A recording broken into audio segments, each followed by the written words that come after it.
Pessoal, bom dia. Bom dia a todos. Daremos então início a mais uma sessão do projeto EducaSUS.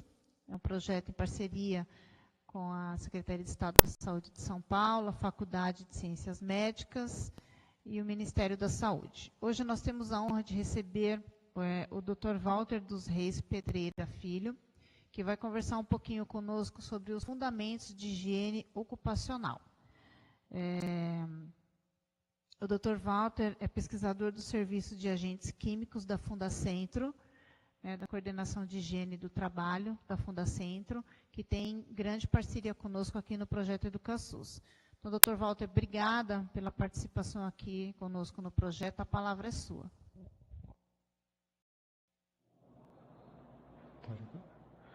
Bom dia a todos. Eu que agradeço ao projeto EducaSUS, a FESHOP, pelo convite, e vou fazer uma apresentação de aproximadamente 1 hora, até 1 hora, e depois eu fico à disposição para dúvidas, questionamentos, enfim, quaisquer outros questionamentos que poderão advir da minha apresentação. Muito bem, antes de começar a palestra, eu queria, aula, eu considero ser uma aula, eu queria apresentar 3 slides sobre a Fundacentro, porque como estamos fazendo uma teleconferência para todo o estado de São Paulo, então acho importante explicar quem é a Fundacentro, o que fazemos, onde estamos. São 3 slides, basicamente. Então, quem somos? Então, a Fundacentro é uma fundação de direito público, Fundação Federal de Direito Público, vinculada ao Ministério do Trabalho e Emprego. O nome Jorge do Prá Figueiredo é em homenagem ao seu fundador. À época era uma instituição privada, a partir de 88 passou a ser incorporada ao governo federal, ao Ministério do Trabalho. E o Fundacentro é um órgão de pesquisa do Ministério do Trabalho, na área de saúde e segurança do trabalho. O que fazemos é produção e difusão de conhecimento.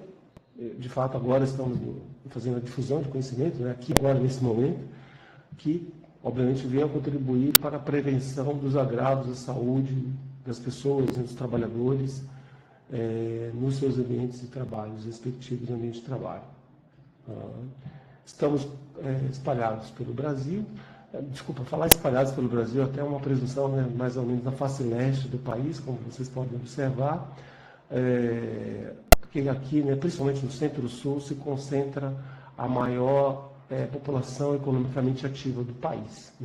Se nós pegarmos aqui São Paulo, o estado de São Paulo, temos 3 unidades da Fundacentro, estamos aqui localizados na Capote Valente 710 Pinheiros, capital. Tem uma unidade em Campinas e uma unidade na Baixada Santista para atender as demandas do Porto de Santos. Tá? A ideia é que tenhamos uma Fundacentro em cada estado da federação, principalmente na região norte e centro do país. A área técnica da Fundacentro está, do ponto de vista do seu organograma, distribuídos, temos voltados a uma diretoria técnica que fica em São Paulo, que a sede da Fundação fica em São Paulo, e eu estou aqui lotado na coordenação de higiene do trabalho, o qual existem 3 serviços aí, agentes químicos, físicos e um serviço de instrumentação que é o suporte para as nossas atividades de pesquisa. Nós possuímos laboratórios, basicamente existem 4 laboratórios na coordenação de higiene. Eu estou apresentando a vocês 2 laboratórios que manipulam produtos químicos, química ocupacional dos compostos inorgânicos e química ocupacional dos compostos orgânicos. Aqui analisamos metais, aqui compostos orgânicos, do ponto de vista de pesquisa, na Capote Valente, em São Paulo. Então, basicamente é isso. Voltando para o tema da aula, Fundamentos de Higiene, eu queria até fazer um comentário inicial. Quando o convite surgiu, a ideia seria para falar sobre higiene ocupacional, mas abordando ruído, vibração, enfim, calor, iluminância. São tópicos, cada tópico desse, queria colocar para vocês, é um curso. Então, de forma resumida, eu vou fazer um comentário geral sobre os fundamentos aqui da higiene e depois apresentar a vocês algumas linhas as quais nós podemos trabalhar na ideia de difusão de conhecimento no que diz respeito aos subtópicos da higiene ocupacional. Tá? Hoje em dia, basicamente não se usa mais os outros codinomes, higiene industrial ou higiene do trabalho. Hoje em dia falamos, né, dentro de um conceito mais amplo e internacional sobre higiene ocupacional ligada aos aspectos dos agentes ambientais presentes nos ambientes de trabalho. Do ponto de vista de conceito, a norma regulamentadora número 9, né, chamada também popularmente de NR9, ela traz nos seus aspectos conceituais, né, o que seria o conceito hoje de higiene ocupacional. Então está aqui, ciência dedicada à antecipação, reconhecimento, avaliação e controle dos fatores que podem causar estresse, podem ser agressivos, né, desdobrando em patologias ou alterações, conforto ou desconforto dos trabalhadores nos seus respectivos ambientes de trabalho. Então, a NR9 dá ali um conceito sobre o que é higiene ocupacional. Então, está ali a ciência que trabalha na linha da antecipação, da prevenção dos fatores de agravos à saúde, né? E aí na linha vem o reconhecimento, avaliação e controle desses agentes ambientais no ambiente de trabalho. Tá? Então, aí, fazendo um comentário breve, né, sobre esses fatores, está lá, a prevenção. Então, ali, a prevenção é o paradigma da higiene ocupacional, tá? Que são ações que visam evitar precocemente qualquer alteração fisiológica, né, que possa causar um dano à saúde do trabalhador. Então, a higiene ocupacional trabalha aí com metodologias para detecção, quantificação e medidas de controle, né, desses fatores de risco que possam causar eventualmente agravos à saúde dos trabalhadores. Porque, na verdade, quando o meio ambiente do trabalho ele é agredido, né, então nós temos aí uma violação dos direitos do trabalhador, que é um cidadão, né, e se esse direito for respeitado, obviamente é necessário que a sociedade, no caso aí o governo, o ente governamental representa a sociedade, tome providências para se inibir ou se coibir esses fatores de agravo ao trabalhador. Tá? Porque isso, obviamente, vai causar um custo para o sistema previdenciário social. Até porque, né, a doença ocupacional ela está caracterizada na Lei 8.213 de 91 como um acidente de trabalho, né, para fins previdenciários. Então, a higiene ocupacional trabalha numa linha de prevenção desses fatores de risco que iriam causar algum malefício à saúde do trabalhador. Então, dentro da higiene, nós temos aí o que chamamos de tripé, né? Reconhecimento, avaliação e controle. Então, a ideia da higiene é trabalhar dentro dessa linha do reconhecimento, da avaliação e do controle desses agentes ambientais que podem eventualmente causar agravo à saúde do trabalhador. Obviamente, se estamos pensando numa instalação nova, como estamos aqui na área de saúde, então nós pensamos num hospital, uma UBS, uma AMA, não sei, enfim, qualquer unidade de saúde, temos que trabalhar na linha da antecipação. Nós podemos aí antecipar esses riscos que venham causar agravos à saúde do trabalhador. O ideal seria que pudéssemos trabalhar na antecipação todo o tempo, mas uma vez que a unidade já existe, uma vez que o hospital ou unidade de saúde já existe, aí temos que voltar para a linha do reconhecimento, da avaliação e das medidas de controle nos ambientes de trabalho. Entrando especificamente no primeiro tripé, né, voltando aqui, vamos falar um pouquinho da antecipação dos riscos. Né? Então, falando da antecipação dos riscos, o ideal, dentro de um projeto novo, seria fazer a identificação desses riscos dentro da prospecção, né, de uma futura unidade de saúde. Então, aí, no caso de novos projetos, novas metodologias de trabalho, ou alguma alteração no layout da unidade, no caso de trabalho, que seria a unidade de saúde, dá para, no projeto, a gente prevenir e fazer a antecipação desses riscos. Ok? Bom, entrando na linha do reconhecimento, uma vez que a unidade já existe, né, pensando aqui no universo do ambiente de trabalho, a unidade de saúde, aí discutindo a questão do reconhecimento do risco, e o reconhecimento do risco nada mais é do que o levantamento de informações sobre o ambiente de trabalho, de maneira que ele represente a fundamentação sólida para eventuais tomadas de decisão. Então, qual seria a tomada de decisão? Vou fazer uma medida quantitativa ou vou introduzir já as medidas de controle para coibir ou inibir os fatores de risco ou os perigos eventuais que possam causar, de novo, dano ao ambiente do trabalho e, consequentemente, ao trabalhador. Então, a avaliação, por exemplo, na avaliação, aí nós já estamos falando sobre o diagnóstico de situações que venham a produzir ou gerar esses fatores de risco. Então, na avaliação, nós vamos fazer a identificação desses agentes, né? A avaliação ela pode ocorrer de forma qualitativa ou de forma quantitativa. Na avaliação quantitativa, na avaliação qualitativa, é a ciência da observação. Por isso que eu coloquei na figura aqui a figura de uma pessoa já de tenra idade, né? Cansa aqui, né? Cabelos brancos, um observador, uma pessoa que já tem uma certa expertise para chegar no ambiente de trabalho, né?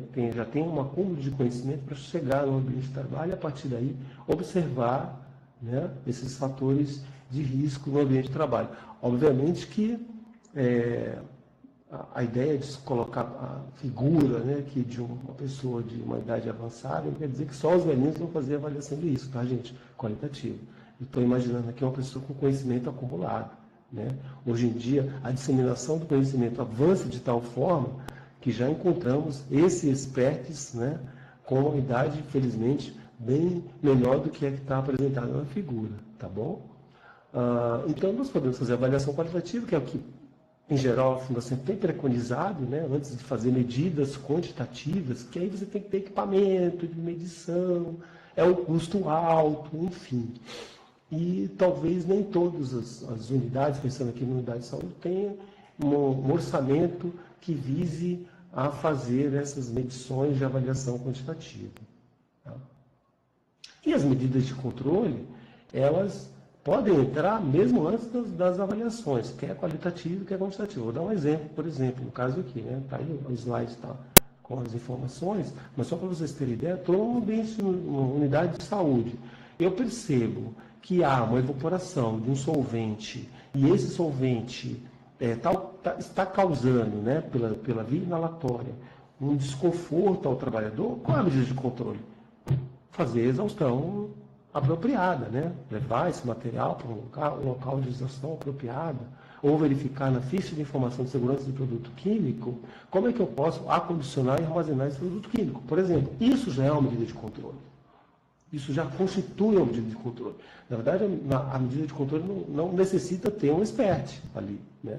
Nós podemos observar, né, dentro do campo da observação, se existe algum fator de risco, né, algum perigo relacionado a algum produto químico ou um agente biológico, né, presente no ambiente de trabalho, já possa entrar aí com as medidas de controle de modo a manter o ambiente de trabalho em nível que chamamos aqui de nível aceitável, né, que não venha causar isso um desconforto à saúde do trabalhador. Destacando os agentes ambientais, né, nos diversos locais ocupacionais, os agentes são esses, os agentes químicos, físicos e biológicos. Tá? E aí, em função da natureza do agente, da sua presença no ambiente de trabalho, da sua concentração e densidade, com o tempo de exposição, eles podem sim causar dano à saúde do trabalhador. Tá? Então, vamos falar rapidamente sobre esses agentes. Então, entrando na linha dos agentes químicos, né? São compostos químicos que estão presentes no ambiente, que podem penetrar pelas vias. Eu coloquei aqui, por exemplo, via respiratória, né? Mas nós temos aí várias vias de exposição, por exemplo, a via dérmica ou a ingestão, tá? Que podem causar algum dano à saúde do trabalhador. Coloquei exemplo aqui, poeira, fungos metálicos, névoas, gases vapores, mas faltou no caso aqui de vocês, principalmente na área de saúde, serviço de saúde, que manipula produto químico, né, de modo geral, os solventes, que eu vejo como um grande agravante aí a exposição aos solventes para causar algum dano pelas vias de exposição, né, quer a via respiratória, quer a via dérmica ou por ingestão. Esse aqui eu diria que ele é mais intencional, né, porque ninguém vai ingerir um produto que agrava a saúde de forma intencional. Então isso aqui não intencional, isso aqui é intencional, mas a pele, a via dérmica e a via respiratória, sim, ela pode vir de forma não intencional e de forma crônica, né? Isso que nos preocupa mais, essa exposição crônica, que ela vai se agravando na medida em que nós estamos ali trabalhando no ambiente ocupacional. Os agentes físicos, que eventualmente nós poderíamos elencar no ambiente de trabalho, podemos aqui citar o ruído, tá? Ruído, a vibração, pressões anormais, no caso de vocês, aqui eu estou me referindo à pressão hiper ou hipobárica, não estou me referindo a fator de estresse de trabalho não, tá?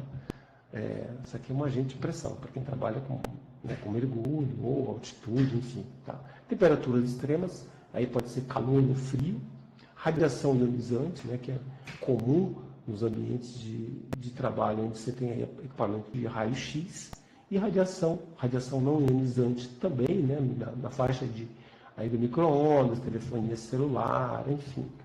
E a questão da iluminância, ultrassom. Eu diria que no ambiente de trabalho da área de saúde, a questão do ruído, eventualmente vibração, temperaturas extremas, né, calor ou frio, as radiações ionizantes e não ionizantes, da turma aí do raio-x, ressonância, enfim, ultrassom, são os fatores mais agravantes do ponto de vista dos agentes físicos, né?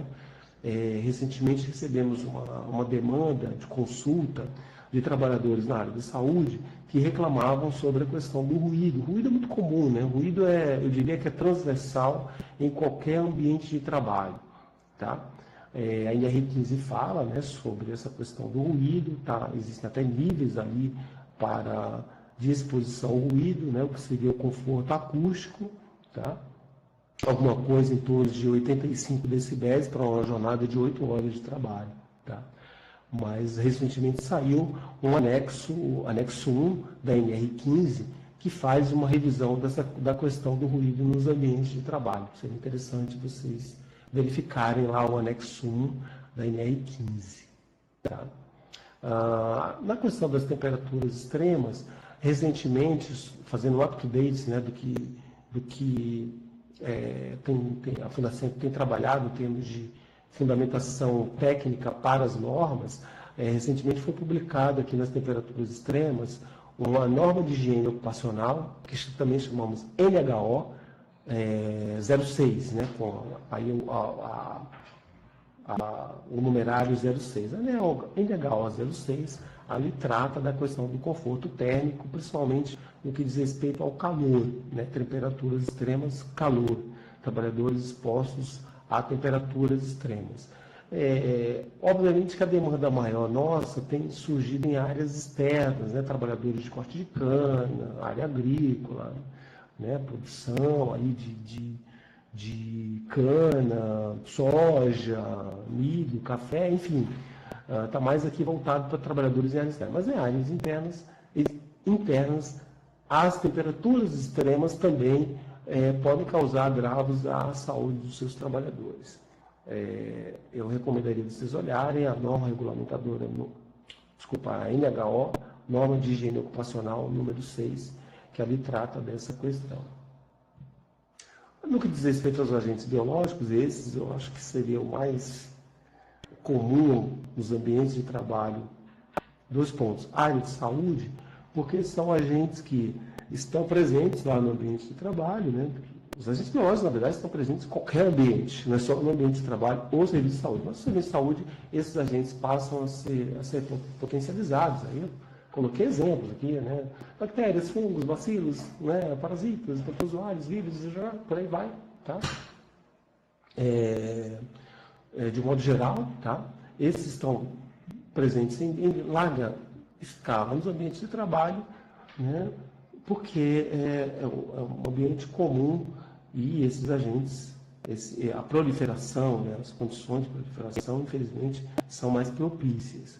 Nesse sentido, a NR32, que vocês devem conhecer bem, ela trata da questão da prevenção da saúde e segurança do trabalho nos serviços de saúde. Ali na NR32 tem várias orientações, né? Desde a questão dos adornos, cuidados, a questão do jaleco, avental, enfim, a asepsia, a questão da asepsia, dos equipamentos de proteção individual, até tem um capítulo específico sobre agentes químicos nesse ambiente de trabalho, né? Eu recomendaria vocês darem uma olhada, principalmente o capítulo 5 da NR32, que acho, né, que vocês já devem ter um devido conhecimento. Nós temos um curso, a Fundação tem um curso específico sobre agentes biológicos, da NR32, e aí, posteriormente, posso discutir com vocês a logística desse curso, enfim. A ideia é estamos formatando um curso específico de higiene, onde nós tratamos todos esses agentes no ambiente de trabalho, fazendo uma discussão com a norma, né, com a parte de legislação, mas principalmente dando algumas orientações sobre proteção e prevenção devido à exposição a esses agentes. Obviamente que os agentes que estão presentes lá, é impossível se extinguir esses agentes que você tem aqui, né, quer físico, quer químico, quer biológico, tá, nos ambientes, mas podemos fazer, eu vou voltar ainda ao tripé identificação, avaliação e controle, tá? Nós podemos fazer um trabalho de médio e longo prazo numa linha de prevenção ao agente, identificando o agente no ambiente de trabalho e entrando aí com os fatores, né, com as medidas de controle específicas para esses agentes específicos. No caso específico do agente biológico, né, basicamente, a Fundacentro não recomenda fazer mensuração, porque é praticamente muito difícil, complexo de mensurar a bactéria. Então, a gente está lá presente, né? Coliformes, ele está lá presente. Podemos até fazer uma contagem, né? Quantos coliformes existem por metro cúbico de ar amostrado. Ok. Mas se nós trabalharmos na linha da prevenção, o agente está lá, está presente, fazendo uma avaliação qualitativa, nós já podemos aí entrar com algumas medidas de controle, né, sistema de exaustão, captação, esterilização desses agentes, enfim, trabalhar na prevenção, controle de acesso, muito importante na área de serviço de saúde, né, controle de acesso de pessoas, vocês sabem disso, identificação, né, nos diversos ambientes de trabalho, né, de acesso, isso é muito importante, identificação de acesso e controle de acesso no ambiente de trabalho, só com essas duas medidas, identificação de acesso, né, de quem pode entrar lá, e o controle do acesso, nós já poderíamos aí inibir, em grande parte, vários desses agentes biológicos que estão presentes no ambiente de trabalho. Vocês sabem disso, o ser humano é foco de contaminação. Eu preciso falar isso para vocês, né, que estão aí no dia a dia, na área da saúde, de que se a gente controla o acesso das pessoas, obviamente que isso é redundante, né? Eu vou diminuir a exposição a agentes biológicos, uma vez que a sua proliferação, as condições de proliferação desses agentes são muito propícias nesse ambiente de trabalho.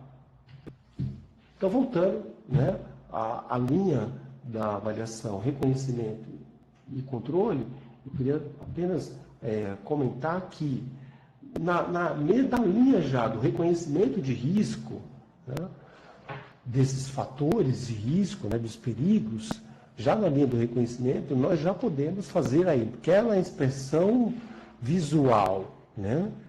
Pensamos aí na inspeção visual, tá? Na entrada no ambiente de trabalho, na observação visual, e aí na sequência, na investigação exploratória desses fatores de risco. Não vou falar fatores de risco, tá, gente? Estou me referindo aos perigos que estão ali, tá? E depois, fazendo uma investigação um pouco mais profunda, que aí é o quantitativo, eu já posso, na linha do reconhecimento, definir se nós vamos fazer, eventualmente, medidas ou se vamos introduzir ações corretivas naquele ambiente de trabalho. Então, o que seria o reconhecimento, né, dele fazendo fatiando ali a linha do reconhecimento. Então, a primeira coisa é identificar os fatores de risco, os perigos, né? Então, vamos dar, por exemplo, aqui, produtos químicos, né? Que é aqui a minha especialidade. Vamos pensar em produto químico.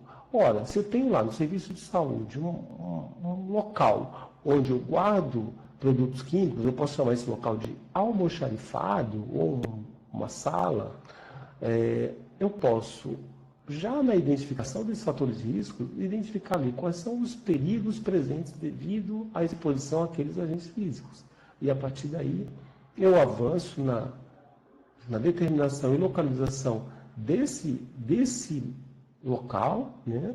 Vamos chamar aqui de almoxarifado. Nós podemos fazer uma avaliação da trajetória para onde vai esse agente, ou seja, se eu não tenho sistema de exaustão captação, ora, todo e qualquer almoxarifado, mesmo que tenha produto químico, eu tenho que ter um sistema de exaustão e captação do ar, porque mesmo fechado, né, o recipiente onde se encontra o produto químico, ele vai evaporar para a atmosfera, não tem jeito. Então, eu tenho que fazer a identificação da trajetória desses agentes ali presentes no ambiente de trabalho e, em seguida, fazer uma identificação das funções, do número de trabalhadores que estão ali expostos àquele ambiente. Ora, se um produto químico está fechado no almoxarifado, ok. Quem tem controle, quem vai acessar o almoxarifado, identificação dessa função, né? E das pessoas que têm acesso. Se esse material está, né, que usualmente vai ficar lá, o material pensando no produto químico, vai ficar preso ao almoxarifado. Se esse material, uma vez fora do almoxarifado, né, já na área de uso, de utilização, várias pessoas, vários trabalhadores usam ou não usam, porque a população ocupacionalmente exposta pode não ser usuário do produto químico, mas ele está ali naquele ambiente de trabalho, está sofrendo também devido à exposição ao agente, porque o agente está lá presente no meio de trabalho. Então, eu preciso fazer a identificação das pessoas que estão presentes nesse ambiente e a caracterização dessas atividades. E o tipo de exposição baseado nos agentes presentes. Eu estou dando um exemplo de agente químico, porque o físico, a gente consegue, em algumas situações, até identificar, né, ruído, uma vibração, uma radiação ionizante, uma não ionizante. No caso do agente químico, o perigo pode não estar tão visível. Claro que na radiação também não, mas a radiação, né, quando hoje principalmente atualmente, a legislação é tão restritiva que as áreas onde esses agentes estão presentes, estou me referindo aí a agentes radiação ionizante, não ionizante, que aí você já tem uma sinalização apropriada, você tem uma blindagem do trabalhador, tempo de trabalho e tal. No caso do agente químico, não, ele está ali presente, as pessoas estão passando pelo ambiente, ou estão convivendo com aquele agente, sem perceber que estão ficando expostos. E aí, dentro dessa linha do reconhecimento de risco, há a necessidade de fazer o levantamento desse material, né, dessas informações. Ela pode vir de forma literária, eu posso fazer um levantamento da literatura, por exemplo, no caso do produto químico, eu posso olhar a FISP dele, tá? Dar uma olhada na ficha de informação de segurança do produto químico, eu acho muito importante fazer essa busca de informação na literatura, e a partir daí, a depender do agente da exposição, posso fazer um levantamento estatístico, até epidemiológico, né? A literatura, hoje em dia, existe uma série de informações sobre agentes químicos. Então, vamos pensar aqui, solvente, acetonitrila, solvente, metanol, solvente, ácido peracético, solvente, brometo de etídeo. Todos esses reagentes, né, esses solventes, há uma série de informações da literatura. A literatura está vasta, a literatura não só acadêmica, mas literatura de modo geral. Vários artigos mostrando quais são os dados epidemiológicos devido à exposição a esses agentes químicos, tá? Por exemplo. Tá? Ok. Então, seguindo a linha, então vamos lá. Para fechar essa parte do reconhecimento de risco. Então, obtenção de dados preliminares, né, sobre a empresa, no que diz respeito a SST. Então, vamos pensar para o serviço de saúde, caracterização básica dessa empresa, tá? Vamos pensar aqui no serviço de saúde, qual a sua função, qual é o seu objetivo, definição dos fatores, dos setores, operação, a função das pessoas, né, a serem observadas, a identificação dos riscos, a partir dos perigos, tá? E os seus componentes, a estimativa desses riscos e, a partir daí, o julgamento da aceitabilidade, se esses riscos são aceitos ou não e qual serão a priorização das ações a serem tomadas para se inibir ou coibir a exposição a esses agentes presentes no ambiente de trabalho. Tá? Então, a combinação desses fatores vai nos levar a partir do momento que eu faço a observação, que eu entrevisto as pessoas, que eu consulto a literatura, eu vou ter uma ideia sobre como que esse agente está presente no ambiente de trabalho. Tá? Voltando aqui, fechando. Agora, entrando na parte de avaliação de risco, tá? A ideia é, uma vez que eu já reconheci, fiz a parte do reconhecimento, eu vou fazer o segundo passo naquele tripé, que é, vou fazer medidas ou não vou fazer medidas? Preciso medir? Então, quando há dúvidas sobre a presença, principalmente a exposição desses agentes no ambiente de trabalho, então aí talvez é necessário fazer algumas medidas, tá? Para verificar, até porque a eficiência das medidas de controle implantadas. Tá? A outro questionamento é, devo medir antes de entrar com as medidas de controle? Em algumas situações, eu recomendaria que não há necessidade de você fazer medidas antes de introduzir as medidas de controle. Então, medidas de avaliação quantitativa, tá, gente? Então, voltando, por exemplo, do agente químico. Ora, verifiquei a presença de um agente químico, um solvente naquela área de trabalho. Esses solventes trabalham, são abertos, as pessoas fazem manipulação ali com becker, com proveta, com vidrarias e tal, e não está numa área de captação. Ora, qual é a medida de controle? Não só enclausurar, se for o caso, mas trabalhar numa linha de sistema de exaustão e ou ventilação.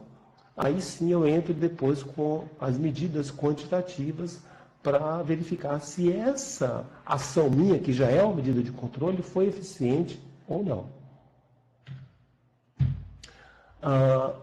Falando especificamente sobre medir, falando de avaliação quantitativa, ela é dispendiosa e eu preciso aí fazer todo um dimensionamento da exposição dos trabalhadores, né?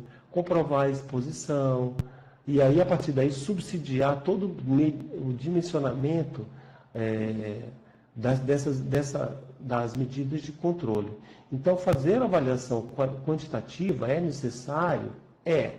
Mas eu recomendaria primeiro trabalhar numa linha do qualitativo e a partir daí verificar se há necessidade mesmo de fazer uma avaliação quantitativa, né? Até para subsidiar o PPRA de vocês, né? Vou falar já sobre o PPRA.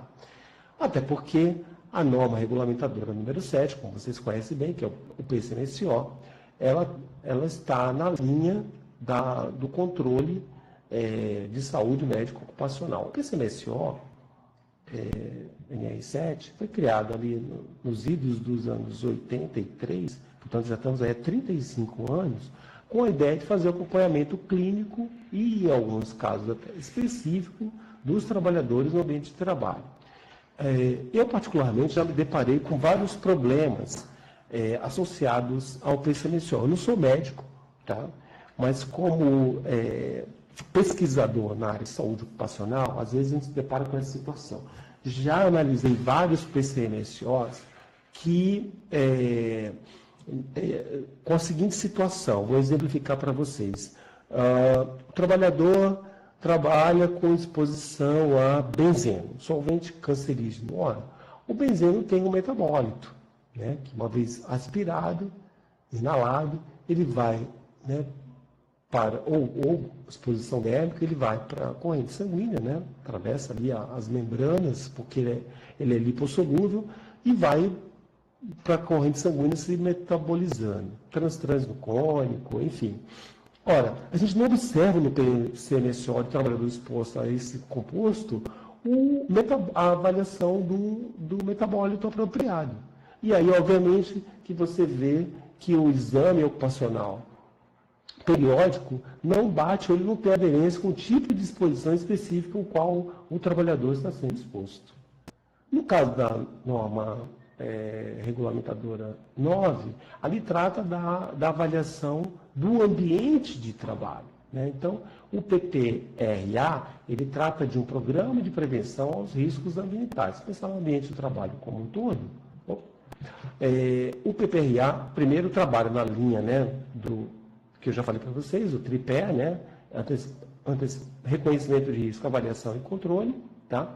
E a ideia seria o quê? Avaliando o ambiente de trabalho E avaliando o trabalhador, nós teremos aí o que chamamos de controle da saúde do trabalho.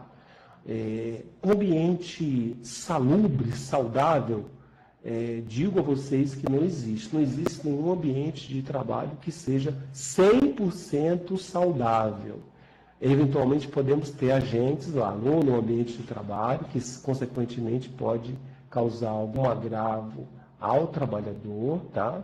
Mas a ideia é, dentro da questão do aspecto de atividade insalubre, atividade aquela sobre a qual, mesmo com as medidas de controle, a exposição ainda continua, a ideia é que, dentro dessa linha, trabalhando o reconhecimento, a avaliação e entrando com as medidas de controle, nós podemos entender como é que esse ambiente de trabalho está, e aí trabalhar numa linha onde ambiente de trabalho e trabalhador, eles possam estar em harmonia com o ambiente de trabalho. A gente tem que ter o controle desse ambiente de trabalho, que é o que a gente não observa, principalmente nos serviços de saúde. Né? Eu sei da realidade de vocês, embora eu não seja médico, não seja da área de saúde, eu já visitei vários hospitais, vários serviços de saúde, eu sei que são vários vínculos, tem vínculos que estão sujeitos aqui às normas, né? PPRA, PCMSO, por exemplo, né? São os vínculos vinculados a CLTs, e são vários vínculos aí, né?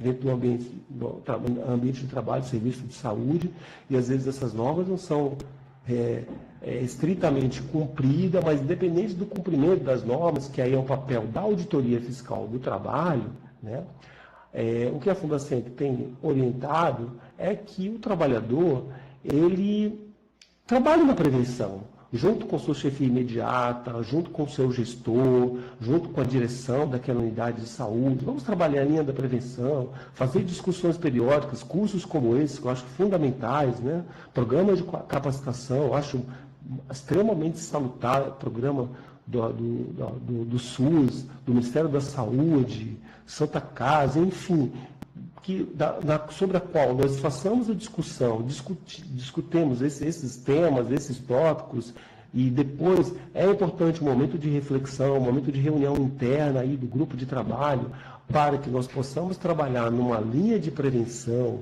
desses agentes no ambiente de trabalho, de modo que não tenhamos que fazer o ideal seria precocemente, mas às vezes tardiamente, o diagnóstico de alguma patologia associada ao agente no ambiente de trabalho.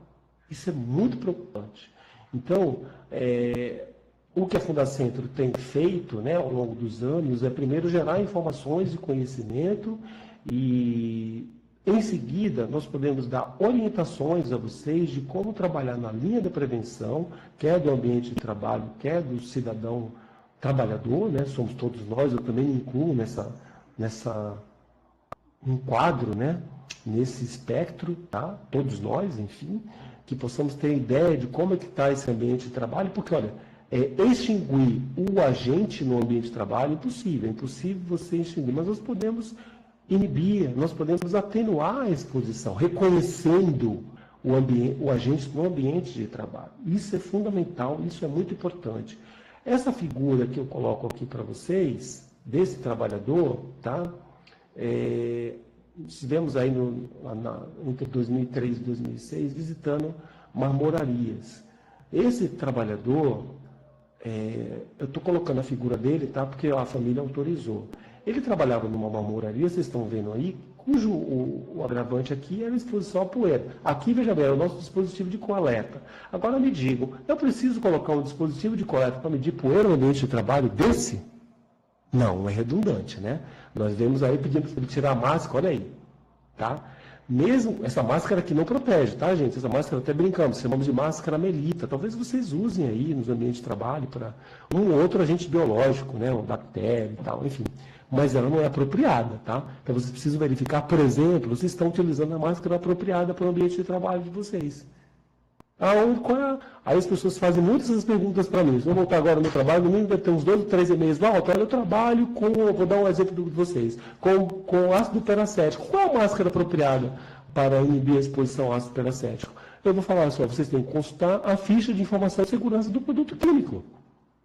Lá está as informações. E onde está a ficha? Ela vem junto com o produto químico, está lá. A FISPIC, ela tem 16 itens, dentre eles, se não me engano, o item 8 ou 9, tá? Desculpa aqui não lembrar, mas é só olhar para vocês olharem lá na FISPIC, ali trata da questão da proteção individual, máscara. Né? Então, está lá qual é o filtro apropriado, qual é a máscara e qual é o filtro apropriado. Se há uma exposição, tem que comprar a máscara e tem que utilizar. No caso desse trabalhador, a máscara não era essa, ele estava usando uma máscara inapropriada, ele tinha que ter uma máscara apropriada para poeira, principalmente poeira partícula fina. Quando ele tirou, observem aqui, ó.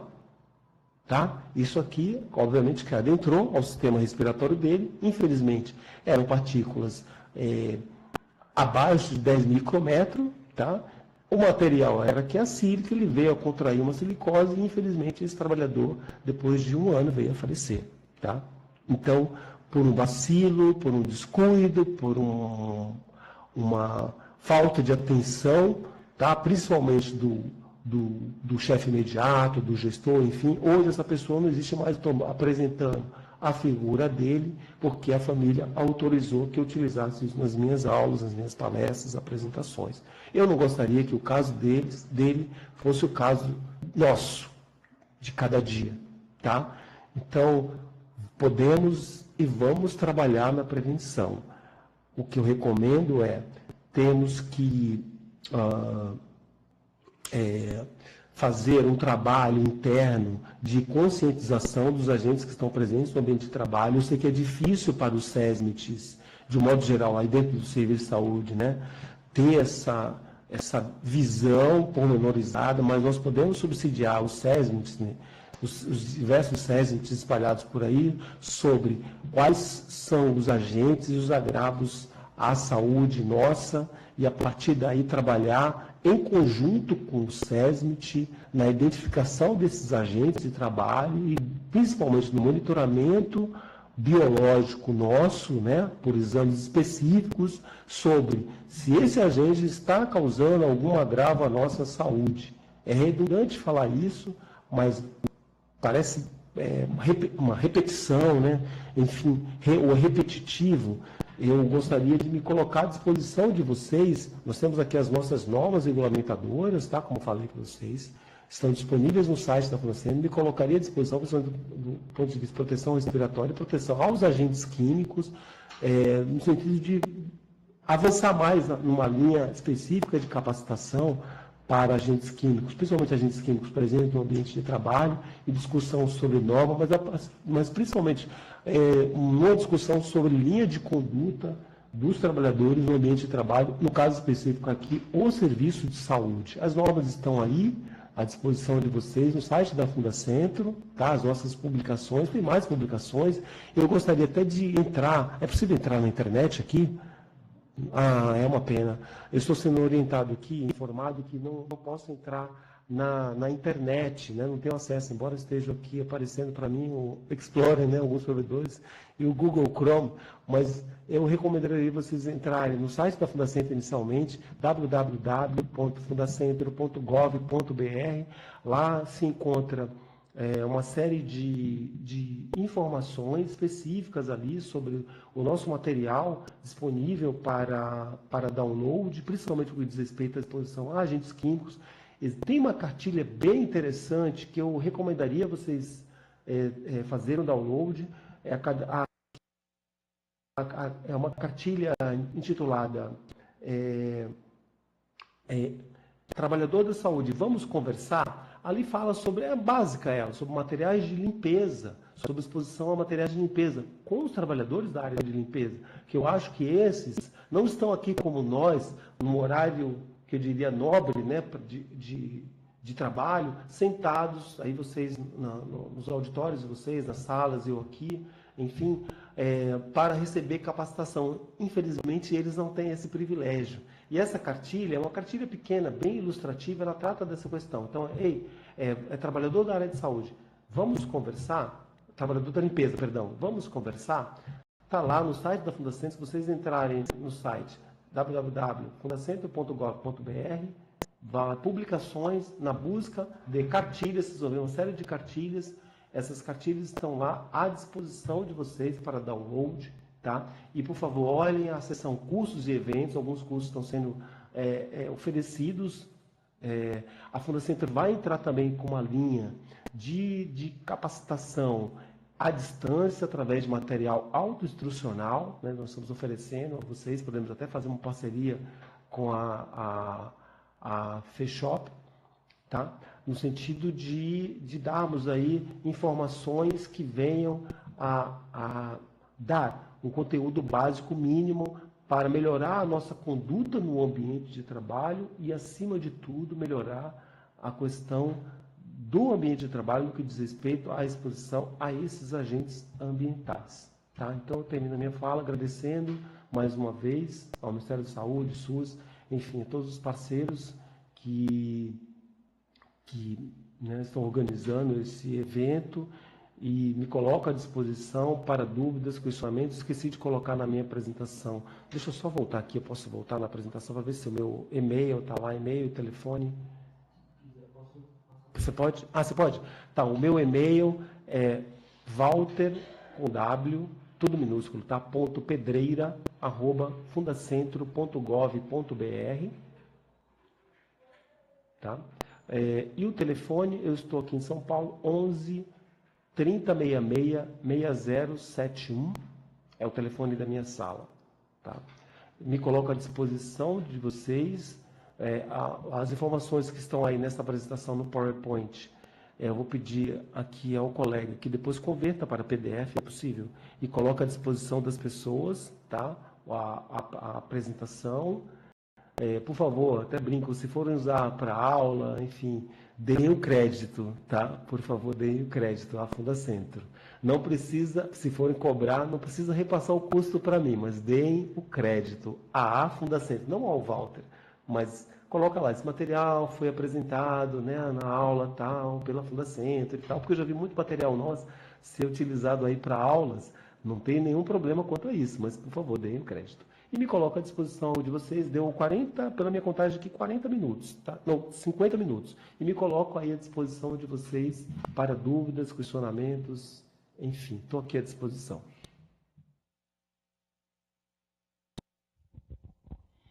Dr. Walter, obrigada pela apresentação. Está aberto agora para perguntas. Quem tiver dúvida, é só mandar no chat ou pedir a vez.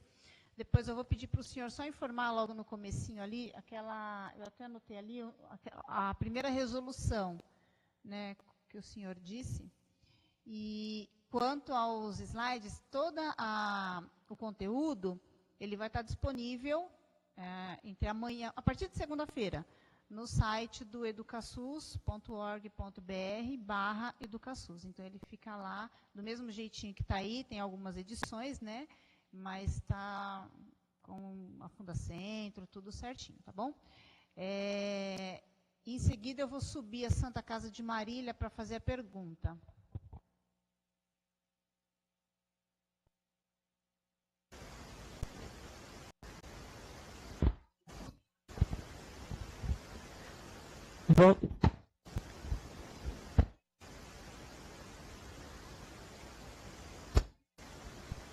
Bom dia, eu sou a Silvia, sou enfermeira do trabalho aqui da Santa Casa de Marília. Nós temos uma dúvida quanto à quimioterapia, né? Nós temos uma unidade oncológica aqui na Santa Casa de Marília e a gente tem um farmacêutico que faz o preparo de quimioterapia. E ele tem fluxo laminar, tem todos os equipamentos de proteção individual, como é preconizado. Aí, quando a gente vai falar sobre insalubridade nessa questão, a gente sempre tem dúvida, porque pelo Ministério do Trabalho, pela NR15, que a gente já foi até no Ministério do Trabalho para ver, fala que não tem direito a uma insalubridade. E a nossa dúvida é porque, assim, a gente também vê que pela NR32 existe lá uma boa parte dela dispensada a essa parte de quimioterapia, onde a gente vê que tem muitos riscos e muitos agravos ao trabalhador. O que o senhor acha disso, Dr. Walter? Ô Silvia, muito apropriada a sua pergunta, viu? Recentemente nós recebemos uma consulta, eu não lembro bem quem foi o consulente, tratando dessa questão da insalubridade e da exposição a quimioterápicos. A Fundacentro já montou um parecer com relação a isso. Eu não posso te detalhar porque o parecer está bem grande, e não fui eu que fiz o parecer, foi a minha colega da área de agentes biológicos, a doutora Érica Lui Reinhardt. Mas esse parecer, eu acho que ela já disponibilizou para mim. Eu gostaria, por favor, Silvia, que você entrasse em contato comigo pelo meu e-mail. E se eu não responder o seu e-mail, mande um e-mail para mim, por favor, ainda hoje, de preferência, porque amanhã eu vou estar fora do estado de São Paulo. Eu gostaria que você me encaminhasse esse e-mail ainda hoje. Eu vou olhar no meu caixa de spam, porque, infelizmente, os e-mails novos que chegam caem na caixa de spam. Se cair na caixa de spam, eu não consigo ver de imediato. Se você encaminhar um e-mail agora no começo da tarde, até o final da tarde eu não responder, por favor, ligue para mim no 11 3066 6071, por favor, que eu vou disponibilizar esse parecer. Ele tem, se não me engano, de 10 a 20 páginas. Ele detalha lá todo o aspecto da questão da insalubridade, que você já comentou aí, enfim, mas vamos discuti-la, não tem problema, mas trata da questão da proteção e tal, os quimioterápicos. E eu disponibilizarei esse parecer para você prontamente, por favor.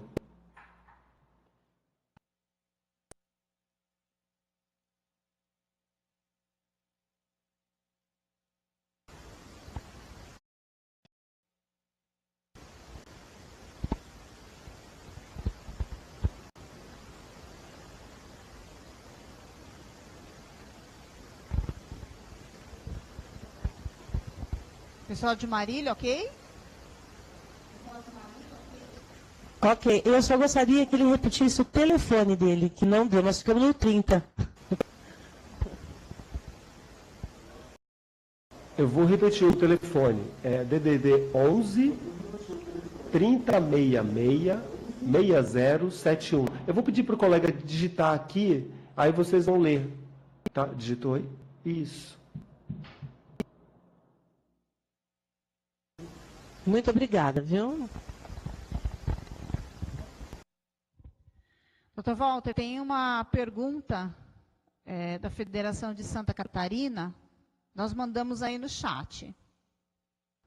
É sobre ambientes expostos ao brometo de etídio. Como descontaminar? Perfeito. Então, volto a dizer, esse é um tipo de consulta, tá, pessoal de Santa Catarina? Não está ouvindo? Está ouvindo? Dá um positivo se estiver ouvindo. Ok. Então, com relação ao brometo de etídio, especificamente, a gente tem recebido várias consultas. Ácido peracético, brometo de etídio, enfim. De novo, quando vocês compram esse brometo de etídio, está lá a FISP. Por favor, olhem na FISP, não estou querendo passar a responsabilidade para o outrem, mas está lá na FISP, nos 16 itens, está lá quais são as medidas de controle, o sistema de exaustão, até inertização em caso de derramamento tem que ter. Se vocês têm alguma dúvida com relação ao entendimento dessa FISP, tá? Eu peço que vocês entrem em contato comigo pelo meu e-mail, né, que eu já acabei de citar aí, tá digitado, né, inclusive o e-mail e o telefone, tá? De modo que nós façamos uma conversa para entender o que está lá na FISP. Mas o fornecedor está na lei, tá? Existe uma lei que eu gostaria de citar para vocês, não estava na minha apresentação, que é a lei 2657. Veja bem, desculpa, vou falar pausadamente. Decreto 2657/98. Tá? O decreto 2657/98 é a regulamentação da OIT 170/90. A OIT 170, ela trata da questão de saúde e segurança do trabalho na manipulação de produtos químicos. Por que eu estou citando essa lei nossa, que está vigente? Porque ali fala que cabe ao fornecedor passar todas as informações, principalmente no que diz respeito à proteção individual e à exposição, a aquele agente químico presente no ambiente de trabalho. Então, voltando à FISP, que está ali na NBR 14725, ali fala que o fornecedor daquele produto químico, no caso específico aqui o bromato de etídio, tá? Ele tem a responsabilidade de passar todas as informações inerentes. São 16 itens que estão ali. Então, eu recomendaria a vocês olharem a ficha de informação de segurança de produto químico desse fornecedor, tá? E se tem alguma dúvida, ou se tem alguma subinformação ali, por favor, primeiro entre em contato com o fornecedor, pedindo que ele coloque lá todas as informações. Depois pode entrar em contato comigo, que eu dou algumas orientações e eu as passarei por e-mail, tá? Fica melhor. Pode ser?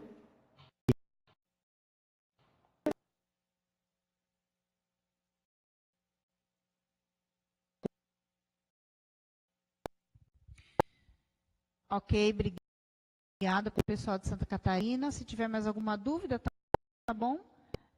Eu tenho uma pergunta de União da Vitória, no Paraná. Produto com composição de ácido paracético usado em lavanderia hospitalar causa algum agravo para o trabalhador?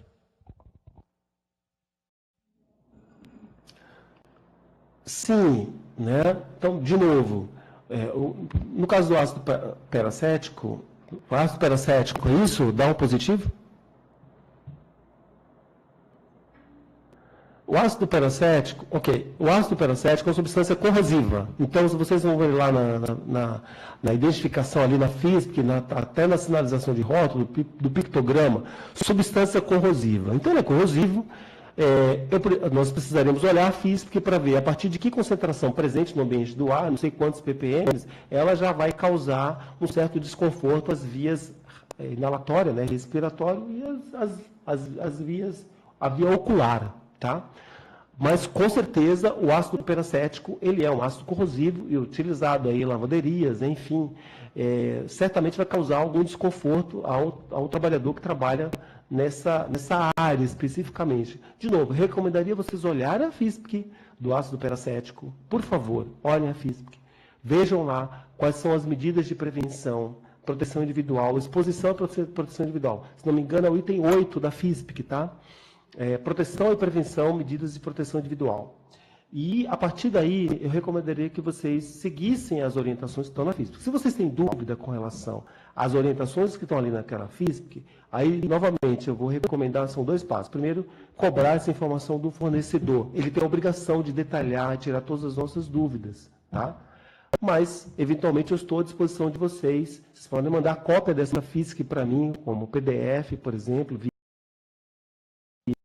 e-mail, eu dou uma olhada, a gente discute, vê, podemos fazer uma discussão, posso dar até alguns links de informações adicionais de sites em inglês, infelizmente, que podem nos ajudar a complementar essa informação. Mas, de antemão, aviso, ácido peracético é um ácido corrosivo, a depender de uma determinada concentração, não me lembro, não me recordo aqui, como não tenho acesso à internet agora para mostrar para vocês, presente no ar, esse ácido vai causar desconforto às mucosas, né? A via respiratória, inalatória e a mucosa ocular.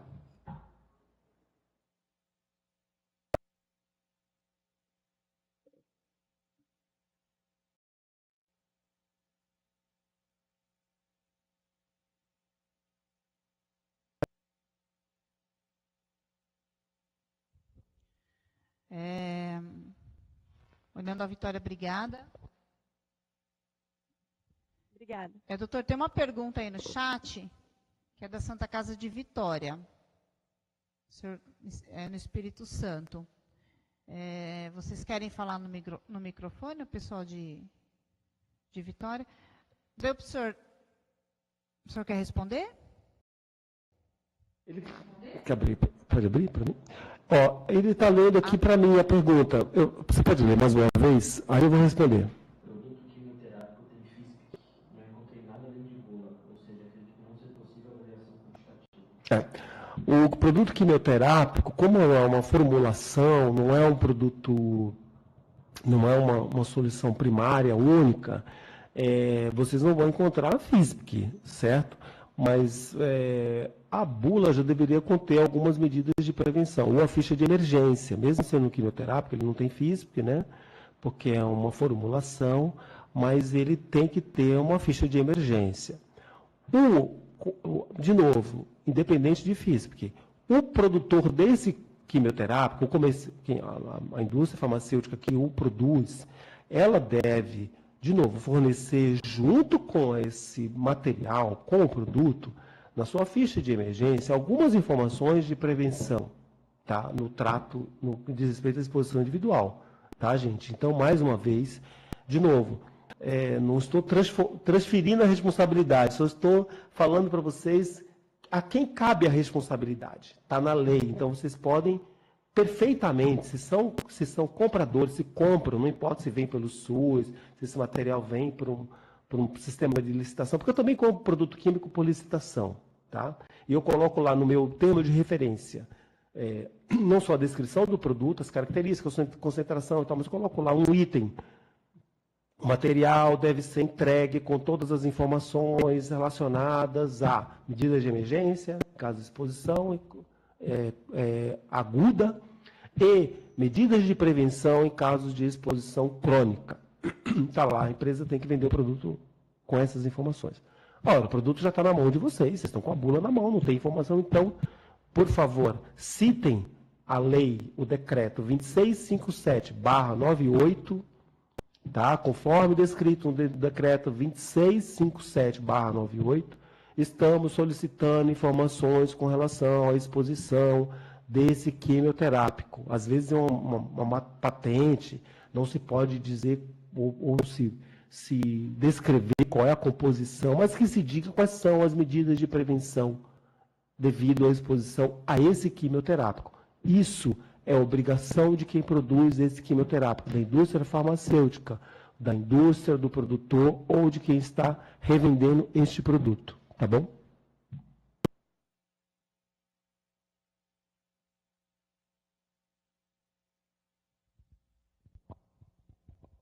Pessoal de Vitória, quer complementar? Tem mais alguma dúvida?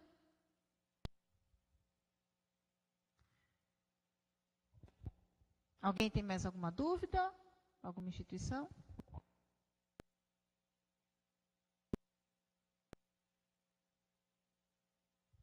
Doutor Walter, enquanto não aparece perguntas,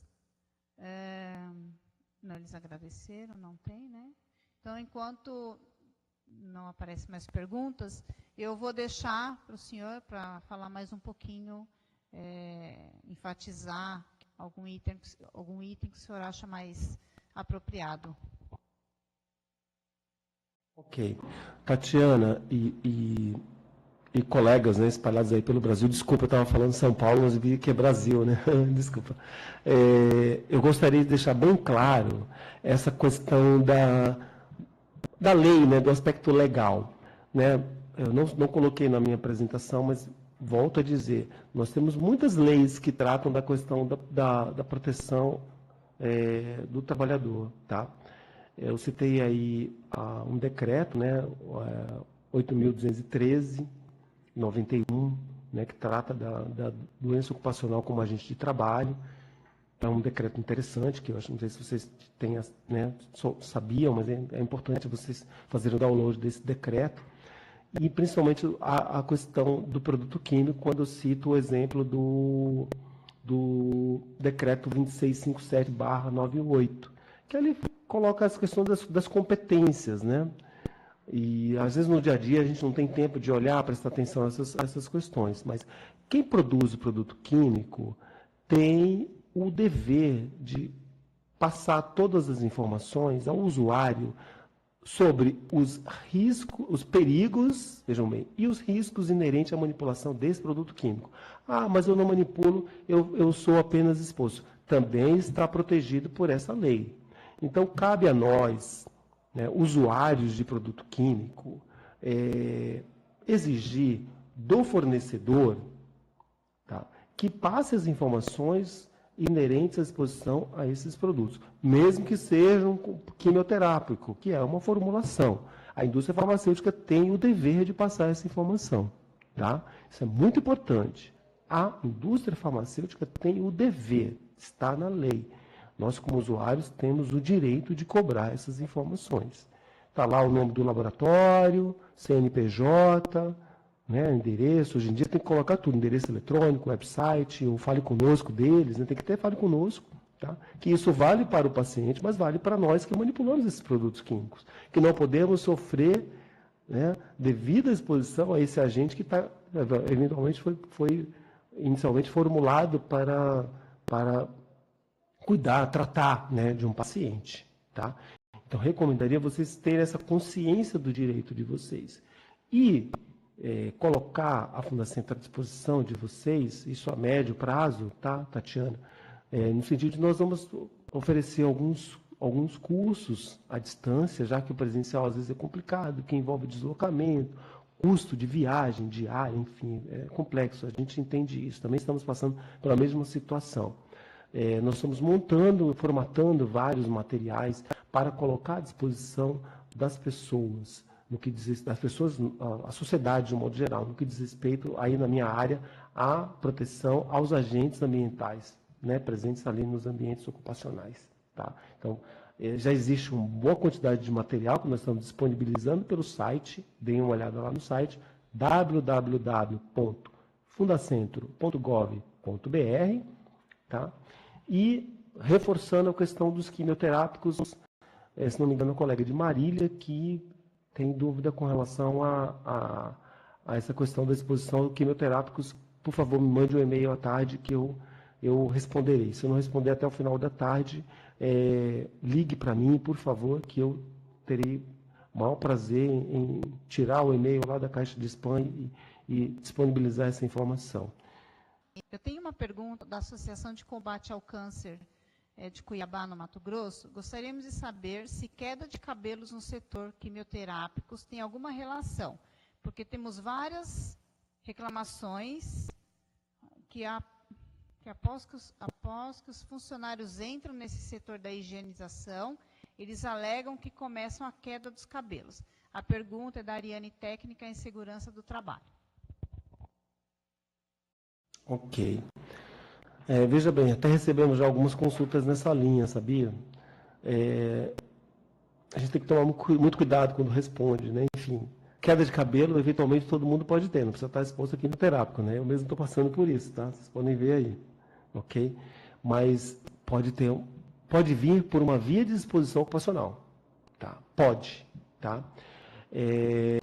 Nesse caso, porque, veja bem, o quimioterápico, como vocês sabem, ele é utilizado com uma função específica, né? E, obviamente, quem passa por sessões de quimioterapia, eu não preciso falar isso para vocês são expertos, desculpa se eu até falar alguma coisa errada, sofre uma queda na sua imunidade, né? A pessoa que está ali passando por um tratamento quimioterápico. Ok, muito bem. O trabalhador que se expõe ao quimioterápico, porque trabalha com isso dia a dia, no seu dia a dia, claro que em doses muito menores, mas num período prolongado de exposição, eventualmente pode sofrer devido aos agravos das diversas complicações colaterais que esse quimioterápico pode exercer sobre o trabalhador. Tá? Uma delas pode ser a perda de cabelo. Nós teremos que fazer a identificação desse quimioterápico, nós teremos que fazer um estudo sobre a partir de qual concentração ele começa, né, a interagir com o ser humano pelas vias, aí, claro que aí não é inalatório, não é pela via venosa, é pelo trato respiratório e pelo dérmico, tá? Mas isso pode ocorrer, porque quem faz quimioterapia tem perda de cabelo, né? Enfim, essa é um efeito colateral, tá? Mas o trabalhador pode estar sendo sujeito, tem que falar gerúndio, né? A exposição, mesmo em pequenas concentrações, só que no período um pouco mais prolongado. Aí nós teríamos que fazer uma avaliação um pouco mais detalhada e ver quem é esse quimioterápico, qual a exposição. O certo seria o SESMIT aí de vocês avaliar, né? Fazer uma avaliação quantitativa, como eu coloquei lá na minha apresentação. Ora, na avaliação qualitativa, já há indícios, eu não estou aí, não estou vendo só pela sua pergunta, já há indícios de que as pessoas estão começando a ter perda de cabelo. E aí a gente tem que fazer um cruzamento dessas informações para ver se existe um nexo, uma relação entre a exposição ocupacional e esse agravo aí à saúde, que é a perda de cabelo, né? Esse efeito colateral.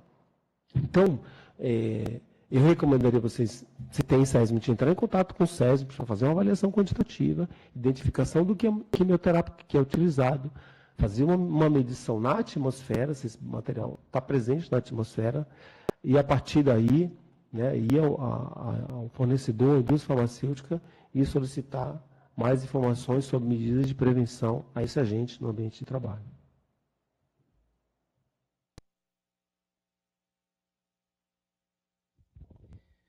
Pessoal de Cuiabá, se tiver respondido, dá um ok mesmo no chat, por favor. E tem outra pergunta da Federação de Santa Catarina. Gostaria de saber se, quanto à exposição de vários produtos em laboratório de patologia, xilol, formol, corantes, devido à falta de espaço, ocorre a necessidade de uso de várias cubas na mesma bancada. Sabe-se que o ideal seria ajustar o ambiente, porém teríamos uma segunda opção.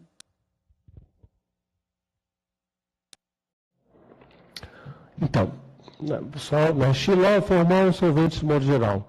Todos esses solventes, se vocês olharem lá a ficha, olhar o rótulo, vão ver que eles são inflamáveis, né, e corrosivos, né? São xilol e formol, né? Então, recomendaria, né, assim, a grosso modo falando, né, sem ver, sem verificar nada, que vocês, por favor, tem que ter um sistema de exaustão e captação. Não tem jeito, tá? Se esse material fica em cima da bancada, esse material deve ficar todo o tempo em lugar mantido a temperaturas baixas, o que chama de temperaturas abaixo de 25 graus, para evitar a sua evaporação mais rápida. E esse material tem que ficar em capelas de exaustão, né? Chamamos de gabinete de exaustão, sistema de exaustão e ventilação. Tá? Vocês não podem ficar com o material na bancada, né, e expostos a esse tipo de material. Um material corrosivo, é um solvente, né, um material corrosivo, e é um material, essencialmente, esses foram citados, inflamáveis. Então, recomendaria que esse material ficasse sob o sistema de exaustão. Se não tem que providenciar rapidamente, tá? O sistema de exaustão, e mantido a temperatura baixa, abaixo de 25 graus, seria a temperatura normal, CNTP, né, condições normais de temperatura e pressão, aproximadamente 20 graus, tal. Tem que ter sistema de refrigeração no laboratório, na ala que vocês estão, e acima de tudo tem que ter refrigeração. Não pode ficar em armário fechado também, tá? Se fica em armário fechado, vou dar uma sugestão, dá uma olhada na dobradiça. Se essa dobradiça, vou repetir, se esse material fica em armário, dá uma olhada na dobradiça. Se esse material fica exposto na bancada do laboratório, dá uma olhada em todo o material metálico que tem na circunvizinhança ali do laboratório, na região do laboratório. Se esse material metálico está sofrendo corrosão, usando uma linguagem popular, está enferrujando, isso mostra que ele está começando a agir no ambiente. Se ele está agindo no ambiente, ele também está agindo sobre nós.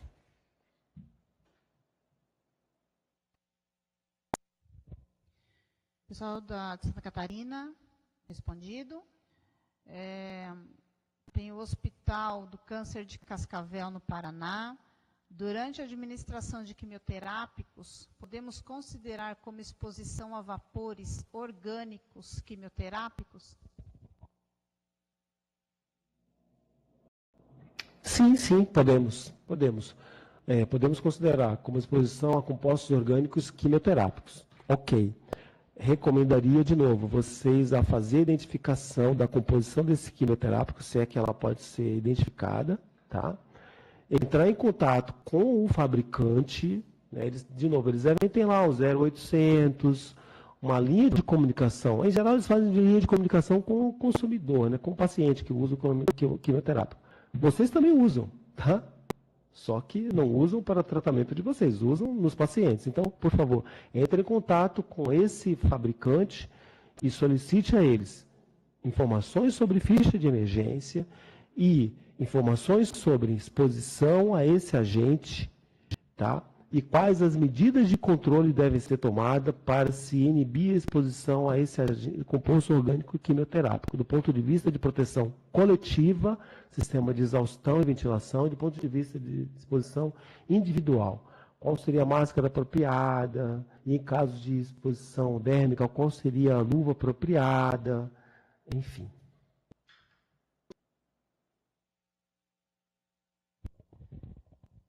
Pessoal de Cascavel, ok, respondido. Alguém tem mais alguma dúvida? Tem mais alguma pergunta?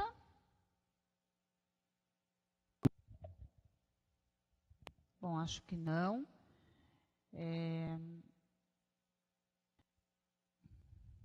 Tem. A Santa Casa de São João del Rei, Minas. Bom dia, sou enfermeira da Santa Casa de São João del Rei. Sempre temos dúvidas em relação ao preparo das medicações em geral.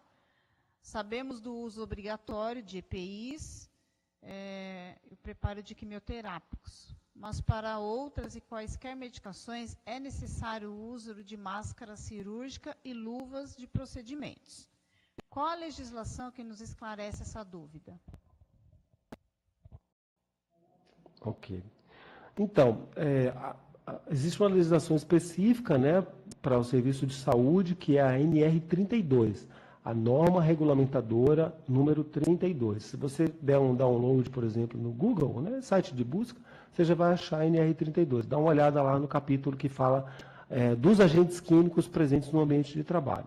Agora, especificamente para esses agentes, os que vocês fazem as formulações, de novo, aí tem que fazer a identificação de qual é o agente, olhar o rótulo, olhar a ficha e olhar na ficha se existe FISP, se não, cobrar dos fabricantes medidas de controle para proteção coletiva e individual. A mesma coisa.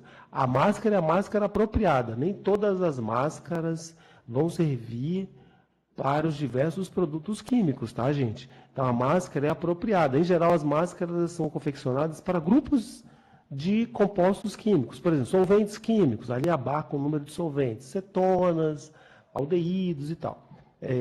Máscara para ácidos, vapores ácidos, está lá, vapores orgânicos. Então, as máscaras, na verdade, os seus filtros são filtros apropriados. Então, a máscara não é a mesma. O mesmo vale com a luva. As luvas, elas devem estar devidamente identificadas na ficha de informação de segurança de produto químico. Qual é a luva adequada? Se é uma luva nitrílica, se é uma luva de neoprene, se é uma luva simples, né, de plástico simples, enfim. Então, qual é a luva, qual é o filtro com a respectiva máscara, que é o conjunto, né, a máscara ali, o filtro e a máscara, devem estar devidamente identificados na proteção individual da ficha de informação de segurança química daquele produto. Se não há, de novo, entrar em contato com o fabricante. Se vocês não são as pessoas que entram em contato direto com o fabricante, cobrar do gestor, né, formalmente, que, por favor, entre em contato com o fabricante para que faça a descrição técnica daquela luva apropriada, porque nem toda luva serve, tá? Eu já vi casos de queimadura de pessoas que utilizaram a luva inapropriada, né? Essa luva cirúrgica simples para um solvente que não era adequado que a luva não era adequada para aquele solvente. No final, a luva ela reagiu e acabou derretendo no dorso da mão, tá? E aí a pessoa, o trabalhador, teve que fazer uma cirurgia, uma pequena cirurgia plástica para a retirada desse material que reagiu com o dorso da mão. Então, qual é a luva, Walter? Eu não vou lembrar aqui de todas as luvas para os diversos produtos químicos. Onde está a informação? Na FISP. Não tem a FISP, vamos cobrar do produtor que, por favor, nos oriente qual é a informação adequada, técnica apropriada para aquele solvente, do ponto de vista da proteção de mão, luvas, e proteção do trato respiratório. Eu mostrei o exemplo da máscara do trabalhador que estava usando uma máscara de pó, mas não máscara para aquele tipo de pó. E o resultado é que a partícula penetrou. Vocês viram lá na figura, né, nas vias respiratórias.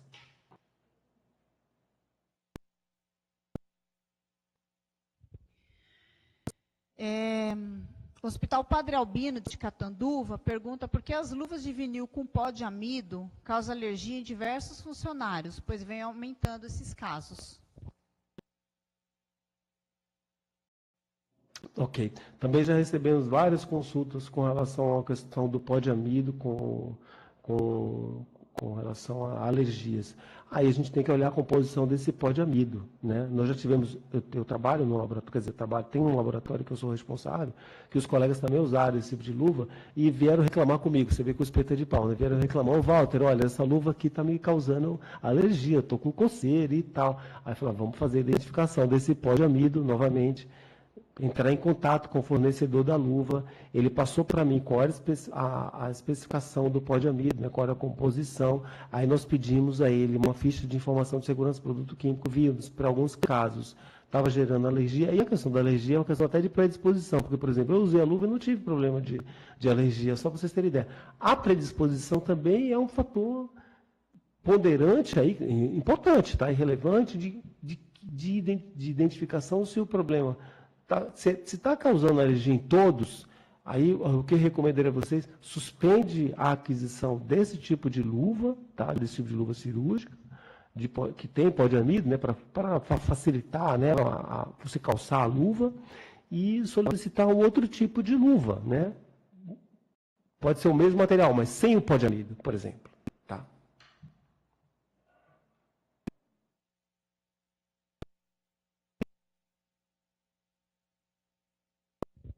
Pessoal de Catanduva, respondido?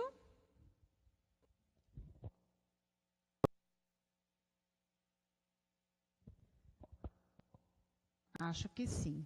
Dá um ok para nós no chat. Algum hospital tem mais alguma dúvida? Se não tiver, ok, respondeu, obrigada, tá?